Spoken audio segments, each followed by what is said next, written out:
Good morning. I'm Dr. Dawn Holtz coming to you to talk to you on the 3rd of July about the 4th of July. Actually, more specifically, I want to talk to you a little bit about PTSD and trauma and how it affects us and what works and what doesn't. So, first off, Dawn, why are we talking about this today? How did this topic come up? Well, let me tell you, June is PTSD and Trauma Awareness Month. Why are we talking about it in July instead of June? Dawn, you're late to the party? No, I am the party. We're talking about it today because it's far more appropriate. We spend a lot of time around the 4th of July talking about, hey, be aware, be conscious, be careful about those populations out there that have PTSD and that don't love the 4th of July the same way the rest of us do, that don't love the lights and the sounds. They're very triggering. And that's true. That's very true. And I'm not trying to belittle that group.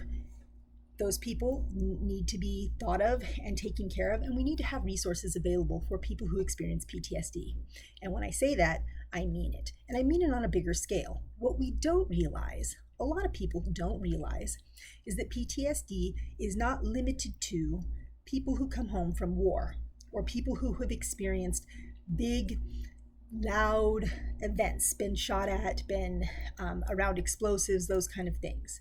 A lot of times the trauma that comes in our lives is vicarious. So especially if you're working in the industries that I serve, the military and the paramilitary, so EMS, fire, police, dispatch, if you're working in veterans, if you're working in these fields, a lot of times you're experiencing vicarious trauma, meaning you are around trauma daily, regularly throughout the day, and maybe you're not experiencing it. Maybe you're not the one getting shot at or shot. Maybe you're not the one who was assaulted, but you are the one that has watched or helped somebody through that. That can be just as traumatic as actually experiencing the event. In fact, you can experience the same emotions and behavioral changes as the person who went through the event. And it's even more common when you're experiencing it regularly. So it's something that we don't talk about in these fields very often, vicarious trauma or trauma that happens in a quiet setting. Some of us had trauma as a child. Sometimes some of us had trauma as an adult, but it was in a very quiet setting. In fact, it's so quiet, you only hear about it in the whispers because nobody really wants to talk about it. So that said, I want to bring it to your attention that we all need help taking care of trauma and PTSD, which is post-traumatic stress disorder. It's not the trauma itself or that time right after the trauma. PTSD, by the way, can come on at multiple times. It doesn't always start right away for some people. For some people, it comes on many months later. Some people have a triggering event, maybe years later, and it brings on these different types of symptoms. Maybe there's nightmares. Maybe you just feel very anxious and can't move. It's like a paralysis kind of a feeling. Maybe you respond, but you don't recall responding in a certain way. There's a lot of different symptoms out there, and the literature out there is a little bit mixed on the subject in what actually qualifies as PTSD. Either way, whether you're experiencing those kind of symptoms or you've had trauma and you're just thinking about it, whatever happens to you in your life, you take that forward and it never goes away. We can deal with it, but it never goes away. It will always color the way that you move forward in your life, the way that you perceive future events, the way that you behave in future events. Now, can we work with it and can we behave with positive outcomes rather than negative? Absolutely. And that's kind of what I want to talk about a little bit more today. There's no secret recipe. I can't give you a secret pill that's going to help you get over any trauma that you've had. There's no secret formula where I can say, well, if you do this, meditate in the morning, drink plenty of water, and you'll be fine. Talk to your family, confront it. There's nothing out there like that. In fact, especially in the EMS industry, there are very few studies on what works and what doesn't. Most of you are probably most familiar with like a post-traumatic stress debriefing or a post-traumatic debriefing. And that's kind of the time that we end up getting to encounter help from a mental health professional or some kind of mental health ideas in this industry. But that's not the best time to deal with it. And The literature also shows that those types of programs are very, very mixed. Not everybody is ready to talk about it right after. For some people, it's very helpful. For some people, it's harmful. And for some people, it's pretty neutral. I could take it, I could leave it. It's nice that the department is reaching out and helping us or trying to help us, but is it the way to get help? Not necessarily. So, what is best? Best is to be proactive, not reactive. How do we do that? So, we want to build resilience, which is not something that we learn a lot about in the classes that we take or even in the training that we're given after we get certified in any of these industries. Think about it.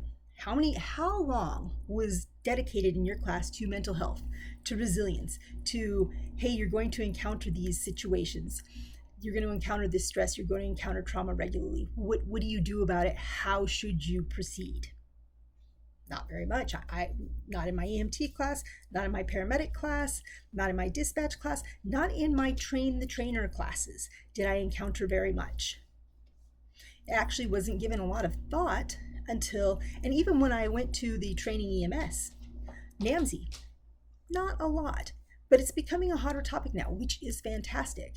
It was really not until I came into the psychology field that it started to come to light for me. And it wasn't because there was training for this particular group. It was because I had worked in these groups and I realized what went on in those groups and how little training there was for us to deal with mental health and ourselves. How little training there was on what vicarious trauma is, or how we deal with that, or how it can affect us. Not even deal with it. Why would you deal with something if it's not affecting you? It affects you. And most people just don't even know it. So I wanted to talk a little bit about that.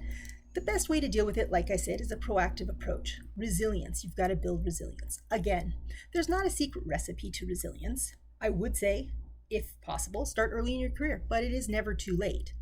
There's a lot that goes into it.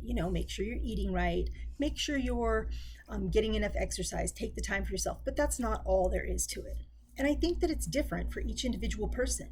We all come to the table with different backgrounds. We all have a different story. I don't care if you were twins raised in the same household and you both went into the same field. You both come to the table with a different background and a different story to tell. That story, just like the way that the trauma colors your future and the way that you come to the table, the story itself, the positives and the negatives, affect how you color your perspective and how you color your responses. So it's important that you have an individual approach. The literature shows that there's nothing out there that specifically helps everybody or is good for everybody. That's why there's not a literature-based program out there that works. But I will tell you, coaching can help because it's individualized and it's very, very proactive. We're working on building resilience. We're working on stress management. We're working on all of the things that help to make you resilient in your job and in your life.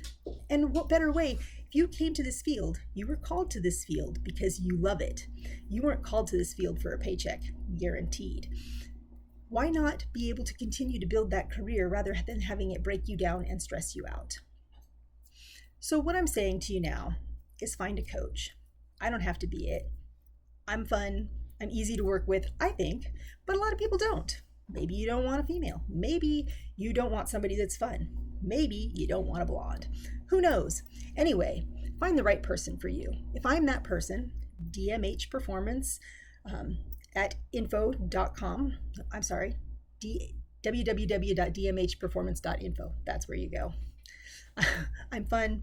I'm not great with remembering those kind of things. Anyway, give me a shout out, give me a call, and let's talk. Let's see if I can be helpful to you, or if I can refer you over to somebody else who might have some experience that they can share with you that would be helpful. I want you all to take care. Have a fantastic 4th of July, and remember, take care of yourself.